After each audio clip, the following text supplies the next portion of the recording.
एक दिन सेब, केला और अंगूर जंगल में खेल रहे थे जब अचानक आसमान में काले बादल छा गए और ठंडी हवा चलने लगी।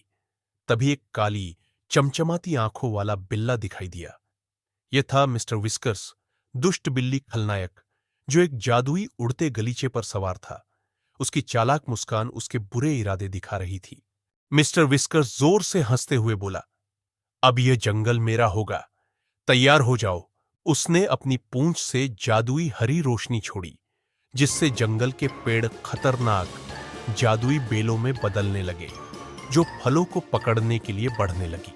सेब ने साहस दिखाते हुए कहा, हमें साथ रहना होगा। तीनों दोस्त एक जगह इकट्ठा हुए। तभी एक बूढ़ा खरगोश झाड़ियों से बाहर आया। उसने उन्हें जंगल के गहरे हिस्से में छुपे एक जादुई फल के बारे में बताया। वो फल मिस्टर विस्कर्स के जादू को हरा सकता है, खरगोश ने बुद्धिमानी से कहा। तीनों दोस्त खरगोश के निर्देशों का पालन करते हुए जंगल के अंदर चल पड़े।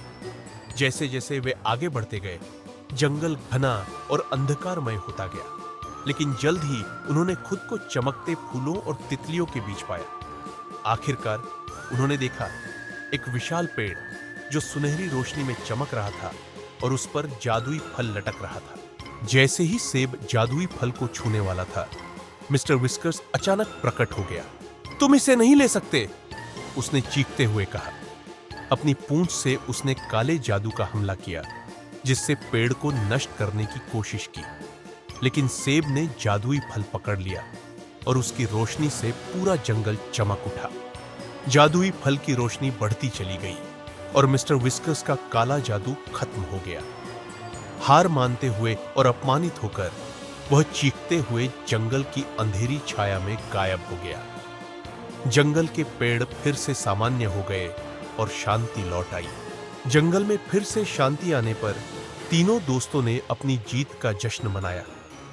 सेब ने मुस्कुराते हुए कहा, साथ मिलकर हम किसी भी मुसीबत को हरा सकते हैं। तीनों दोस्त हंसते हुए झरने के पास खेलने लगे। उनकी साहसिक यात्रा पूरी हो चुकी थी।